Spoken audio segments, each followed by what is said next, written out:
Meus amigos e minhas amigas, tudo bem? Curta, compartilha, se inscreve nesse canal. Tem alguém falando aí, não tem? Tem, deixa eu ver. Quem está falando agora? Ah, é você que está falando, né, filho? Então estou tirando aqui. Beleza, curta, compartilha, se inscreve nesse canal. Vamos lá.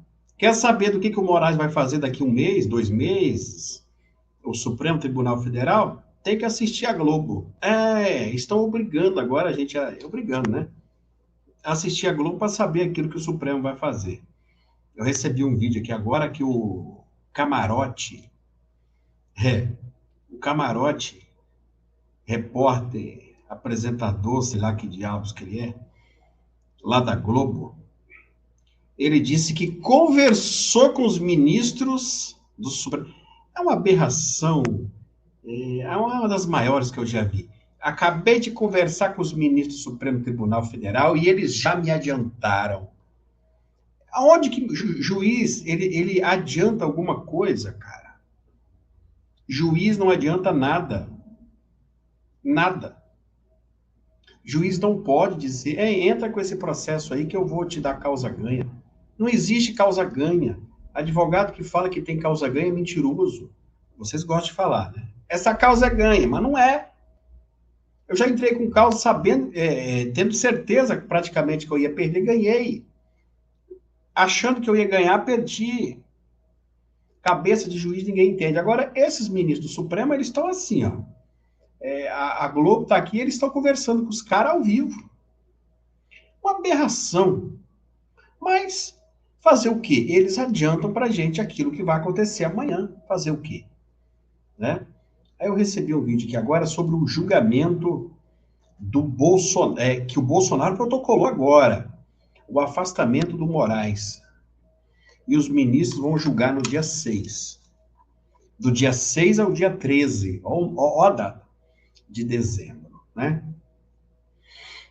E aí? Você quer saber se o Moraes vai ficar à frente ou não do processo do Bolsonaro? A Globo já está falando. Com certeza, a Globo está falando sério, com certeza. É um absurdo, né? Vamos ver aqui também que tem mais notícia aqui, eu vou falar para você já em instantes aqui, vamos lá, vamos ver aqui. Defesa de Jair Messias Bolsonaro voltou a pedir o afastamento. Aqui, ó. A última manifestação da defesa em relação a esse tema foi no fim da semana passada, ou seja, depois que a Polícia Federal já tinha concluído pelo indiciamento do ex-presidente Jair Bolsonaro, colocado nessa trama como alguém que estava a par participando de toda a tentativa de golpe de Estado. O que eles estão dizendo? É que nesse indiciamento de quase 900 páginas, em grande síntese, esse é o argumento da defesa. O ministro relator do caso, o ministro Alexandre de Moraes, também aparece como vítima e que, portanto, não é possível ter um julgamento imparcial, sendo que ele também seria, segundo a defesa, um suposto alvo do grupo criminoso que teria se organizado justamente, inclusive com plano de assassinato do ministro Alexandre de Moraes, do presidente Lula e do vice-geraldo Alckmin. Então, a defesa vai discorrendo nos argumentos apresentados pela Polícia Federal, falando, olha, se isso que vocês estão dizendo de fato é o que a acusação afirma, não é possível ter um julgamento com um ministro que seria alvo desse grupo. Agora, o que se fala no bastidor da investigação também? Que o ministro Alexandre de Moraes virou um desafeto justamente porque já estava na condução dessas investigações. Ou seja, trocar a relatoria seria como, de fato, dar aquilo que os investigados queriam desde o início, que, portanto, não faz sentido. Não é uma matéria nova no Supremo Tribunal Federal. O próprio presidente do STF, ministro Luiz Roberto Barroso, já analisou antes do indiciamento um pedido parecido. E o que ele entendeu, fazendo uma análise estritamente dentro daquilo que estava na previsão legal, é que, dentro daquilo que fala que um juiz tem que ser considerado suspeito, não poderia participar desse julgamento, não caberia naqueles argumentos apresentados pela defesa, que agora, portanto, volta com dados do indiciamento para pedir que o Supremo Tribunal Federal avalie o caso. Há um julgamento marcado, vai ser naquele chamado plenário virtual, que não tem a sessão física, mas que tem, sim, argumentos que são apresentados pelos ministros que vão falar a respeito do ponto de vista desse caso. O julgamento virtual deve começar na próxima sexta-feira. Ainda falando sobre quando chegar ao STF, a gente sabe que o indiciamento está nesse momento na Procuradoria-Geral da República, que cabe somente à Procuradoria definir se irá ou não formalizar a denúncia. Se tiver sequência da formalização desse indiciamento contra 37 pessoas, a previsão neste momento é que o caso seja analisado na primeira turma, que é a turma onde fica o ministro relator Alexandre de Moraes, que já teve posições favoráveis e, na verdade, conseguiu unanimidade, por exemplo, como foi no julgamento do caso de Marielle e Anderson. Tá aí, então. Beleza. A CNN está falando, então, que o Moraes, o Bolsonaro protocolou, papapá e papapá. Tá. Agora nós vamos ver. Olha o que a CNN está falando agora. O Moraes decidiu agora há pouco que vai transferir esse general aí, ó. Esse general aí, ele foi transferido agora para Brasília. E agora estão falando em delação premiada. Olha aí, ó.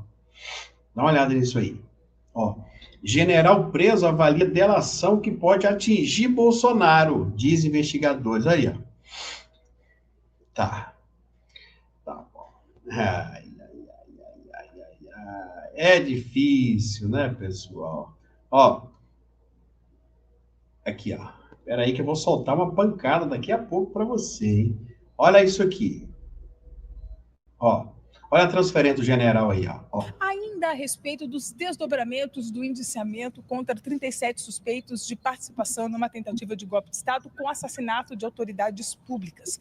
O ministro relator, ele está autorizando a transferência de 2 militares das Forças Especiais, os Quilos Pretos, que foram presos no Rio de Janeiro e serão trazidos para cá. É o Mário Fernandes e o Rodrigo Azevedo, aquele que foi ouvido no fim da semana passada. Sobre esse assunto, eu acabei de receber uma nota, um posicionamento oficial do Exército que está falando que o Comando Militar do Planalto foi notificado sobre a decisão judicial acerca da transferência dos militares para Brasília e se prepara para receber os militares em instalações das suas organizações militares subordinadas. Ainda com um desdobramento do indiciamento, tem uma movimentação no que diz respeito à direção da Polícia Federal, Trali. O diretor que fez a condução de toda essa investigação já tinha sido nomeado para ser adido em Londres, que é considerado uma promoção pelo seu trabalho, mas ele ainda estava tocando as investigações. Hoje, efetivamente, ele está deixando a função. Tem um delegado que era da gestão do Moraes, que segue agora de forma interina, até que, de fato, Tralho, o Leandro Almada, atual superintendente do Rio de Janeiro, assuma a diretoria de inteligência da Polícia Federal. Então tá. Transferiram o cara para lá, para Brasília, né? E agora estão falando em delação premiada. Tá bom. E aí o Camarote conversou com o ministro do Supremo e eles já adiantaram a votação do dia 6 ao dia 13. Ouvi aqui? É a maior aberração que eu já vi na minha vida. Olha aqui o Camarote, ó. Olha o que ele diz aqui, esse cidadão, ó.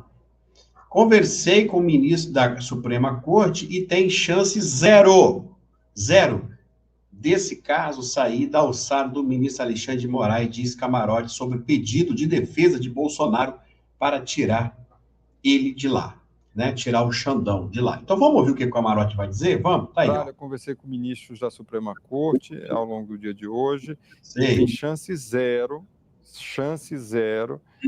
desse caso sair da alçada do ministro Alexandre de Moraes, que é o relator do caso.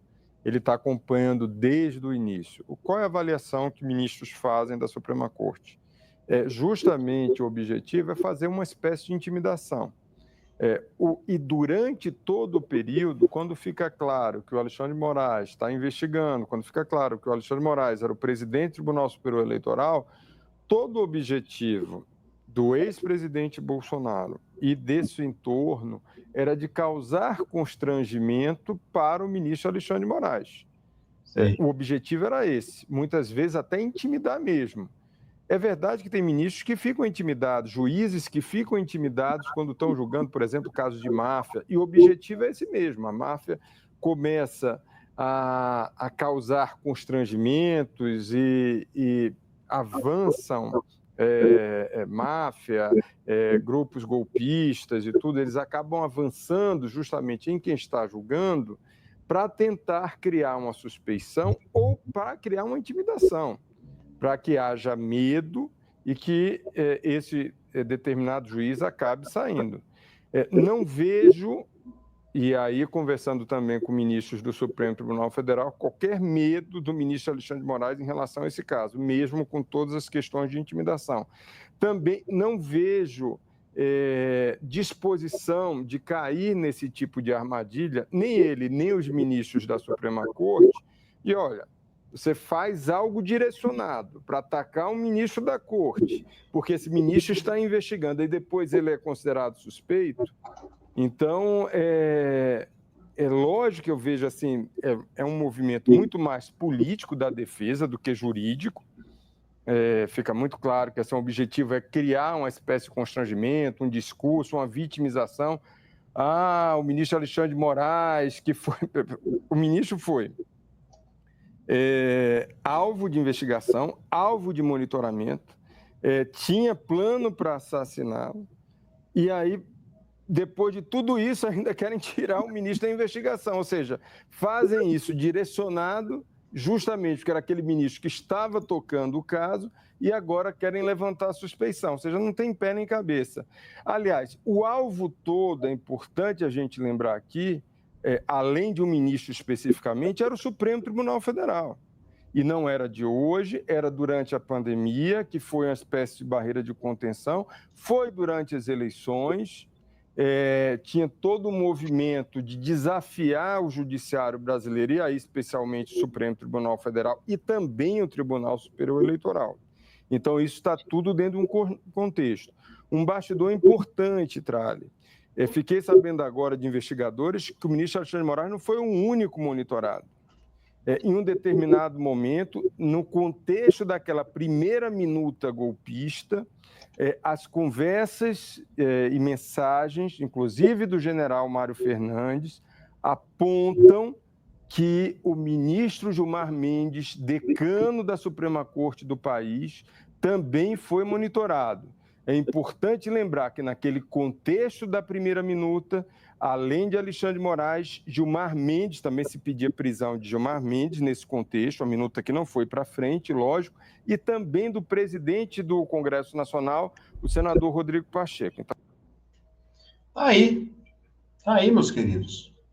A Globo, então, já adiantou um julgamento que sequer começou. O julgamento vai começar no dia 6 de dezembro, 2, 3, 4, 5, 6, daqui a 4 dias. Ela já adiantou e já falou que a chance é zero. O Camarote conversou com o ministro do Supremo Tribunal Federal.